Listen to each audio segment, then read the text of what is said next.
পঙ্গু করে বিছানায় ফেলে রাখতে পারবেন। সেক্ষেত্রে আপনি তার হাত, পা এবং মুখ, যে কোনো 3টা অঙ্গ, যেমন হাত, পা, মুখ বা কেউ চোখ এরকম ধরনের চায়, তো যে কোনো 3টা অঙ্গ আপনারা কাজটা করতে পারবেন এই বিদ্যাটার মাধ্যমে।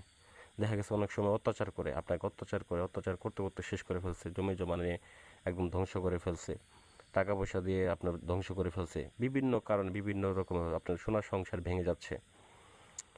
তো সেক্ষেত্রে আপনারা এই বিদ্যাটা প্রয়োগ করে তাকে শাস্তি দিতে পারেন, পঙ্গু করে বিছানায় ফেলে রাখতে পারবেন।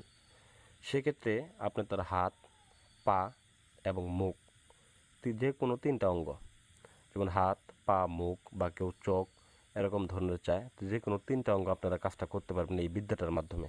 দেখা গেছে অনেক সময় অত্যাচার করে আপনাকে অত্যাচার করতে করতে শেষ করে ফেলছে, জমি জমা নিয়ে একদম ধ্বংস করে ফেলছে, টাকা পয়সা দিয়ে আপনার ধ্বংস করে ফেলছে, বিভিন্ন কারণে বিভিন্ন রকম আপনার সোনার সংসার ভেঙে যাচ্ছে।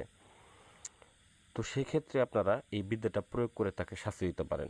কিভাবে একজন মেয়েকে আপনার জন্য পাগল করে দিবেন, আপনার প্রেমে দিওয়ানা করে দিবেন, এরকম একটা তাবিজ নিয়ে আজকে আমি আলোচনা করব এবং এটা আপনাদের আমি সুন্দরভাবে বুঝিয়ে দিব যে কিভাবে প্রয়োগ করলে বশীকরণের তাবিজ কিভাবে প্রয়োগ করলে কাজ হয়। ঠিক আছে, আর বশীকরণ কি আসলে হয় কিনা আজকে আপনার এই তাবিজটা দিয়ে বুঝতে পারবেন।